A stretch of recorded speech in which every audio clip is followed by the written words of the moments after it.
Friends, ఇదేంటో తెలుసా మీకు? యాక్చువల్గా మేము మా భాషలో అయితే ఇరుగా అంటాము.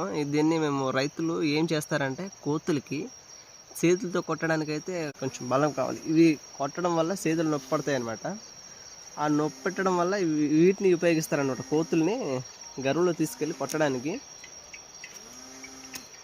దీన్ని ఉపయోగిస్తారు. దీనికి వడిసే అంటారు. వడిసే తెలుసు కదా. దీన్ని ఒకసారి నేను ట్రై చేస్తాను. ఒక రాయి పెట్టేసి కొట్టి చూస్తాను ఎంత దూరం వెళ్తుందో.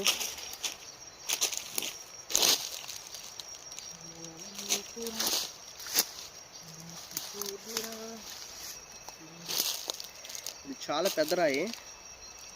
ఇది ఎలా కొడతారో నేను చూపిస్తాను మీకు.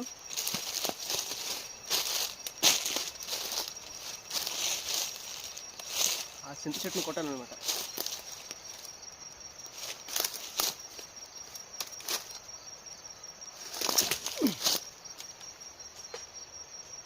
చాలా దూరం వెళ్ళిందండి నిజంగా. యాక్చువల్గా అదే రాయిని మనం చేతి కొడితే కొంత దూరమే, కానీ దీంతో కొట్టడం వల్ల చాలా దూరం వరకు వెళ్తాయి. కోతులు అన్నది దగ్గర ఉండవు.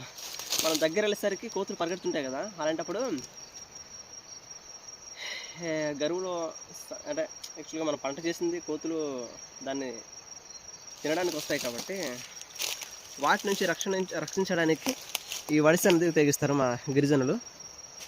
చూస్తున్నారు కదా, దీంతో చాలా ఉపయోగాలు ఉన్నాయి మనకు గిరిజనులకి. ఈ వీడియో మీకు నచ్చినట్లయితే ఒక లైక్ చేయండి, సబ్స్క్రైబ్ మాత్రం చేసుకోవడం మర్చిపోవద్దు. Okay, thank you.